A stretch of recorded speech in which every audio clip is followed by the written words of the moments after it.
NCP একটা খুবই বাংলাদেশের ইতিহাসে একটা অত্যন্ত গুরুত্বপূর্ণ এবং ক্রান্তি লগ্নে এনসিপির আত্মপ্রকাশ ঘটে।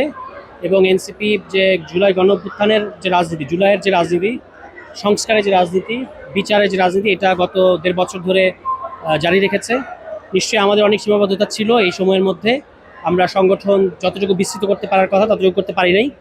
আগামী যে সামনের দিনগুলোতে আমরা এই দিকগুলোতে মনোযোগ দেব।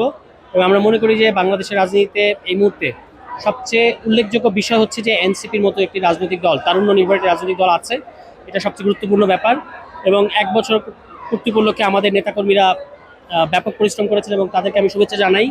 তারা অনেক উজ্জীবিত এবং এই উদ্দীপনা নিয়ে আমরা সামনের দিনগুলোতে আরও সক্রিয় থাকবো। আগামী পরিকল্পনা, আমরা সংগঠন গোছাবো, স্থানীয় সরকার নির্বাচনে অংশ নেব।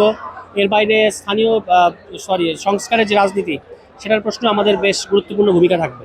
এর কারণ হচ্ছে যে বাংলাদেশের মানুষ যে ধরনের রাজনীতি চায় সেটা এনসিপি সরবরাহ করেছে, তার সীমাবদ্ধতা সহকারী করেছে। এবং এই কারণে বাংলাদেশের মানুষ এখনও এনসিপিকে বিপুল পরিমাণ ভালোবাসা এবং আবেগ দেখিয়ে থাকে। এবং আমরা আশা করি যে সামনের দিনগুলোতে আমরা এটা বজায় রাখতে পারবো। এটা আরেকটু দেখা যাক কী ধরনের নির্বাচন হয়। দলীয় প্রতীক থাকলে বা না থাকলে এটার উপর নির্ভর করবে আমাদের সিদ্ধান্ত। আমরা এটা সামনে বলতে পারবো আর কি।